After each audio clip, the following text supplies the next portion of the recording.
नमस्कार, देवभूमि चैनल में आपका स्वागत है। आज के इस वीडियो में हम बात करेंगे बासोड़े की।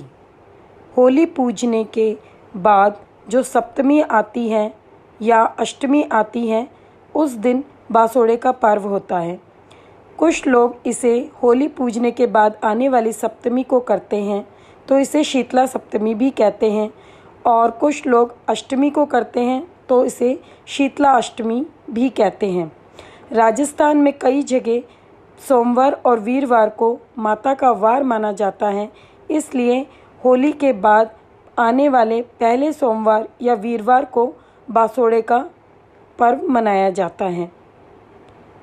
तो अब आप समझ ही गए हैं कि बासोड़ा जो है वो या तो होली पूजने के बाद जो पहला सोमवार या वीरवार आता है उस दिन होता है, या होली पूजने के बाद आने वाली सप्तमी या अष्टमी को होता है।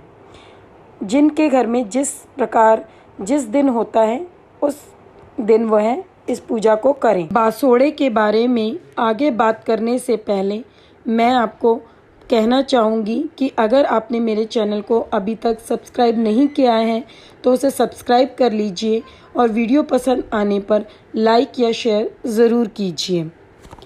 बासोड़े का पर्व माता शीतला की पूजा करके मनाया जाता है।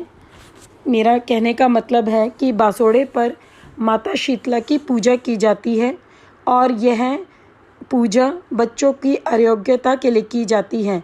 इस पूजा को करते समय घर की स्त्री यही प्रार्थना करती है कि घर परिवार में सबका स्वास्थ्य बना रहे और घर में सुख समृद्धि बनी रहे।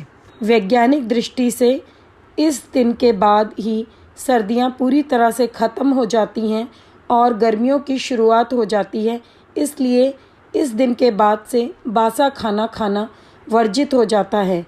अन्यथा इस दिन के बाद से अगर आप खाने को रखें बाहर तो वह खराब हो जाएगा या उससे स्वास्थ्य संबंधी समस्याएं हो जाएंगी। बासोड़े से एक दिन पहले खाना बनाया जाता है। पूजा का खाना और घर के सदस्यों के लिए खाने का खाना भी एक दिन पहले बनाया जाता है। उस बासी खाने से ही माता शीतला की पूजा की जाती है, और पूजा के बाद वही बासी खाना घर के सभी सदस्य प्रसाद के रूप में खाते हैं। शीतला माई की पूजा करने के बाद रात तक हाथ में सुई नहीं लेनी चाहिए। आइए अब बात करते हैं बासोड़े की पूजा के लिए प्रयोग की जाने वाली पूजा सामग्री और पूजा विधि की। पूजा सामग्री के लिए एक बड़ी कुंडारी या एक बड़ी, कई जगह इसको कुंडारी बोलते हैं, कंडवारी बोलते हैं, या एक सराई सी जो होती है गोल सी, वह भी बोलते हैं। उसको एक बड़ी लेते हैं कुंडारी, बाकी 10 छोटी कुंडारी लेते हैं। कई जगह एक टूटी हुई करी भी लेते हैं। जो होली अष्टमी का व्रत होता है उसमें कलसा होता है ना, जिसमें साइड से एक छोटा सा छेद होता है और उसमें से पानी निकलता है, वह भी कई जगह यूज़ होती है। इसके अलावा जो बड़ी कुंडारी है उसमें कुछ लोग रात को मोठ या बाजरा भिगो के रखते हैं पूजा के लिए, और कुछ लोगों के यहाँ पर चने की दाल भिगोई जाती है। 10 छोटी कुंडारी में से एक कुंडारी में आप हल्दी ले लीजिए पूजा करने के लिए, बाकी 9 में थोड़ा थोड़ा वह खाना रख लीजिए जो आपने बनाया था। खाने में राबड़ी, बाजरे की रोटी, मीठा भात, गुलगुला और बाकी जो आपका मन हो वह बना सकते हैं। कई जगह मीठे भात के साथ साथ सादा भात भी बनता है। पूरी सब्जी बनाई जाती है, दही होता है, मीठा भात हो गया, सादा भात हो गया, राबड़ी हो गई, पुए हो गए। इसके अलावा और भी जो कुछ जिनके घर में बनता हो वह बना सकते हैं। बासोड़े के दिन सुबह में एक थाली में राबड़ी, रोटी या पूरी, भात, दही, चीनी, बड़कुल्ले की जेल, मतलब कि जो हमने होली की पूजा करते जाते समय एक बड़कुल्ले की माला रखी थी ना माता शीतला की पूजा करने के लिए, वह माला, भीगे हुए मोट बाजरा या सिर्फ बाजरा या चने की दाल, जो भी आपने भिगोया था वह लेना है। हल्दी लेनी है, जल, रोली, मोली, चावल, दिया, धूपबत्ती और दक्षिणा, ये सब आपको शीतला माई की पूजा के लिए लेके जाना है। साथ में जल का कलसा भी लेकर जाना है। आप चाहें तो जल का लोटा भी ले सकते हैं, कलसा लेना चाहे कलसा ले लें, डोलू ले लें, किसी में भी आप जल ले जा सकते हैं। और यही जल जब आप माता की पूजा करके वापस आएंगे तो आपको अपने सारे घर में इसका छिड़काव भी करना है और घर के सभी सदस्यों को इसको आँखों से भी लगाना है।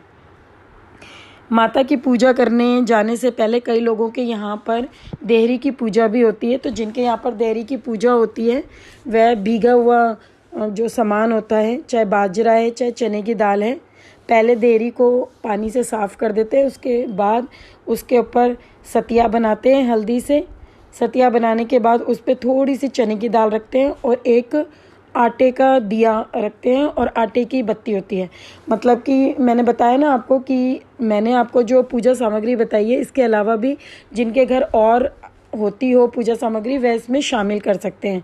कई जगह पे छोटे छोटे आटे के दिए बनते हैं और आटे की ही बाती बनती है, जिन्हें देहरी पूजा करते समय एक आटे की दिए के साथ एक आटे की बाती रख देते हैं। एक शीतला माता के वहाँ चढ़ती है, बाकी और जो वहाँ पे 3-4 माताएं होती हैं उनके भी चढ़ाई जाती हैं। पितरों की जहाँ रास्ते में हम पूजा करते हैं वहाँ पर भी चढ़ाई जाती है। चौराया पूजते हैं वहाँ भी चढ़ाई जाती है। तो इसमें जो है शीतला माता की पूजा के बाद बाकी जो देवियाँ होती हैं उनकी पूजा करते हैं और अपनी थोड़ी सी जगह दे के कुल देवी की पूजा करते हैं और रास्ता भी पूजते हैं कई जगह। और जो चौराया होता है वो तो सभी लोग पूजते हैं। और होलिका दहन, जहाँ पे होलिका दहन होता है वहाँ की पूजा भी की जाती है। तो शीतला माता और बाकी माताएं अगर वहाँ पर हैं तो उनकी पूजा के साथ आप होलिका दहन जहाँ पर पूजा होती है, होलिका दहन की जहाँ हुई है, होलिका दहन जहाँ हुआ है वहाँ की पूजा करेंगे और चौराई की पूजा करेंगे। इसके अलावा और अगर कोई और पूजा होती हो किसी के यहाँ तो वह भी कर सकते हैं। फिर आप जाएंगे सबसे पहले शीतला माता के जो बाहर चाहे खुला सा दरबार बना होता है या जो भी है, उनकी देहरी पे पैर रखने से पहले दोनों साइड पे थोड़ा थोड़ा जल डालेंगे, जल चढ़ाएंगे मतलब। और फिर आप सतिया बनाएंगे दोनों साइड पे। जिनके यहाँ पे सतिया और छाबड़ी बनती है वे सतिया छाबड़ी बनाएंगे, नहीं तो दोनों साइड सतिया बनाएंगे। फिर माता शीतला को भी जल चढ़ाएंगे। जल चढ़ा के उन्हें हल्दी का तिलक करेंगे। हल्दी का तिलक करके राबड़ी और दही से जिमाएंगे। पूरी और मीठे पुए साथ में चढ़ाएंगे। अगर आटे का दिया जो बनाया है वो भी यहाँ पर आप चढ़ाएंगे। इसके बाद अगर किसी के यहाँ पे दिया जलाते हो तो वह दिया जला के धूप बत्ती भी करेंगे, क्योंकि कई जगह पे दिया नहीं जलाते हैं। और उसके बाद बाकी की पूजा वैसे ही करेंगे। शीतला माता की पूजा करने के बाद आप रास्ते में जब वापस आएंगे, पूजा करके जब वापस आएंगे तब आपको अच्छी सी जगह देखकर बैठना है और बैठ के आपको इस शीतला माता की कथा करनी है। पूजा करने के बाद या कथा ख़त्म करने के बाद जब आप अपने घर वापस जाते हैं तो अगर आपको कोई सब्जी वाला मिल जाता है तो उससे हरे रंग की हरी कोई भी सब्जी ले लें, या अगर सब्जी नहीं मिल पाती है तो कोई भी हरे रंग का पत्ता तोड़कर अपनी पूजा की थाली में रख कर ले जाएं। और जैसा कि मैंने आपको होली पूजने के समय बताया था कि पूजा करने के बाद जब आप अपने घर जाते हैं तो सीधे घर में प्रवेश नहीं करेंगे। पहले आप दरवाजे के दोनों तरफ थोड़ा सा जल गिराएंगे। उसके बाद एक तरफ सतिया और एक तरफ छाबड़ी बनाएंगे, या फिर दोनों तरफ ही सतिया बनाएंगे और उसके बाद ही आप अपने घर में प्रवेश करेंगे। घर में प्रवेश करने के बाद सबसे पहले आप जो आपने खाना बनाया है उस पर बायना निकाल कर, या भीगे हुए, कई जगह भीगे हुआ बाजरा होता है उस पर बायना निकाला जाता है। तो बायना निकालने के लिए आपको पहले भी मैंने बताया, जो आपका पीलिया होता है उसको आप आखिर की 2 उंगलियों में फंसा लें और हाथ में थोड़ा सा जल लेके उसके ऊपर से फेर के पैर सासू दक्षिणा रख के सासू जी के पैर लगा के उनको दे दें। सासू जी को बायना देने के बाद आप अगर बूढ़ी कहीं आपको बूढ़ी औरत मिल जाती है तो, नहीं तो एक कुंवारी कन्या को तो आपको अपना बनाया हुआ ठंडा खाना खिलाना है। उसके बाद ही सब घर के सभी सदस्य वह खाना खाएंगे। अगर ऐसा है कि आपके आसपास कोई कुंवारी कन्या भी नहीं मिलेगी, तो जहाँ हम पूजा करने जाते हैं वहाँ कोई ना कोई छोटी बच्ची मिल ही जाती है। तो आप एक कुंडारी में या एक बर्तन में अलग से थोड़ा सा खाना निकाल के ले जाएं, जितना आपको देना है उस पर दक्षिणा रख के आप उस बच्ची को दे सकते हैं। वहीं पर लड़का होता है या लड़के का ब्याह होता है तो उस साल बासोड़े का उजमन होता है। उजमन में जितने कुंडारे हम करते हैं उससे दुगने करने होते हैं। मतलब कि अगर हमारे यहाँ पर 10 कुंडारे और एक बड़ा कुंडारा, मतलब 11 कुंडारे होते हैं पूजा में, तो उजमन के समय हम 20 छोटे कुंडारे और एक बड़ा कुंडारा करेंगे। पूजा करने के बाद आप पूजा वाले स्थान से 5 कंकड़ ले आएं। कई जगह कंकड़ लिए जाते हैं और कई जगह कंकड़ नहीं लिए जाते हैं, तो 5 कंकड़ आप लेकर चलें और पूजा करने के बाद आगे जाके कोई अच्छी सी जगह देखकर वहीं पर बासोड़े की कथा, मतलब शीतला माता की कथा और विनायक जी की कहानी करने के बाद जो आपने हाथ में भीगा हुआ बाजरा या भीगा हुआ चना लिया हुआ है, उसके साथ इन 5 कंकड़ को, दाल को और 1 रुपये के सिक्के को छोटा सा गड्ढा करके दबा दे और माता से प्रार्थना करें कि अगर मेरा बेटा इनको खोदे या इनको पाए तो उसको ये खजाना मिले, और मेरे बेटे के अलावा कोई और इसे ढूंढे तो उसे कूड़ा मिले। कथा सुनाना मैं शुरू कर रही हूँ। कथा शुरू करने से पहले मैं आपको बताना चाहूँगी कि जो भी आपने भिगोया हुआ है वह आप हाथ में थोड़े से ले लें दाने और कथा सुनना प्रारंभ करें। कथा सुनते समय हमेशा कथा में हुंकारा ज़रूर भरें अगर आप कथा सुन रहे हैं तो, और जो कथा बोल रहे हैं वह तो सिर्फ कथा ही बोलेंगे। तो कथा इस प्रकार से है।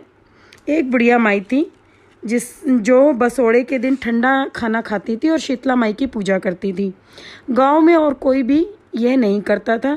एक दिन सारे गांव में आग लग गई। सारा गांव जल गया पर बुढ़िया माई की झोपड़ी नहीं जली। सब कोई आकर पूछने लगे कि ये क्या बात है कि बुढ़िया माई तेरी झोपड़ी नहीं जली। बुढ़िया माई बोली, मैं बासोड़ा को ठंडी रोटी खाती हूँ और शीतला माता की पूजा करती हूँ, जिस वजह से मेरी झोपड़ी नहीं जली और तुम सबके घर जल गए। सब कोई गांव में हेलो फिरा दिया, मतलब कि सब लोगों ने मिलके सारे गांव में ये सूचना फैला दी कि बासोड़े को और बूढ़े बासोड़े को सब कोई ठंडी रोटी खाएं और शीतला माता की पूजा करें। उस दिन से सब कोई शीतला माई को धोख लगाने लगे। हे शीतला माई, जैसे आपने बुढ़िया माई की रक्षा करी वैसे ही सबकी करना, बाल बच्चों की करना, हमारी सबकी करना। इसके बाद आप विनायक जी की कहानी कहेंगे। विनायक जी की कहानी इस प्रकार से है। एक अंधी बुढ़िया माई थी, उसके एक बेटा और बेटे की बहू थी। वे लोग बहुत गरीब थे। बुढ़िया माई रोज़ाना गणेश जी की पूजा करती थी। गणेश जी बुढ़िया माई को रोज़ कहते थे कि बुढ़िया माई कुछ मांग। बुढ़िया माई कहती कि मुझे तो मांगना ही नहीं आता। तो गणेश जी बोलने लगे कि अपने बेटे बहू से पूछ ले। तो उसने बेटे से पूछा, बेटा बोला कि माँ धन मांग ले। बहू से पूछा तो बहू बोली कि सासू जी पोता मांग लो। बुढ़िया माई सोचने लगी कि ये दोनों तो अपने मतलब का ही मांग रहे हैं। तो उसने पड़ोसन से जाकर पूछा। पड़ोसन ने जाकर बोला कि गणेश जी ने मुझसे कहा है कि कुछ मांग ले, तो बता मैं क्या मांगूं। पड़ोसन बोली कि क्यों तो तू धन मांगे और क्यों ही तू पोता मांगे। थोड़े दिन जिएगी तो दीदे गोडे, मतलब कि आंखें मांग ले। घर आकर बुढ़िया माई सोचने लगी कि बेटा बहू भी राजी हो जाए, वह भी मांग लूँ और अपने मतलब का भी मांग लूँ। अगले दिन गणेश जी आए, बोले कि बुढ़िया माई कुछ मांग। बुढ़िया माई बोली कि आंखें दे, मतलब दीदा गोडा दे, सोने के कटोरे में दूध पीता पोता देखूं, अमर सुहाग दे, निरोगी काया दे, भाई भतीजा ने सारा परिवार सुख दे, मोक्ष दे। गणेश जी बोले कि बुढ़िया माई तूने तो मुझे ठग लिया, सब कुछ ही मांग लिया, पर कोई बात नहीं, ऐसा ही हो जाएगा। गणेश जी अंतर्ध्यान हो गए। बुढ़िया माई के सब कुछ वैसा ही हो गया। हे गणेश जी महाराज, जैसे बुढ़िया माई ने दिया ऐसे सबको देना, कहते न सुनता ना, अपने सारे परिवार ने देना। कहिए शीतला माता की जय, विनायक जी महाराज की जय। इसके बाद जो आपने हाथ में चने की दाल या भीगे हुए बाजरा लिए हुए, वे आप छोटा सा गड्ढा करके 5 कंकड़ और 1 सिक्के के साथ दबा दें और यही कहें माता से कि अगर मेरा बेटा इसको देखे खोल के तो उसे खजाना मिले और कोई और खोले तो उसे कूड़ा मिले। शीतला माता आपके सारे परिवार के ऊपर अपनी कृपा बनाए रखें, आपके बच्चों को अच्छा स्वास्थ्य दे। इसके साथ ही जय शीतला माता, जय विनायक जी महाराज।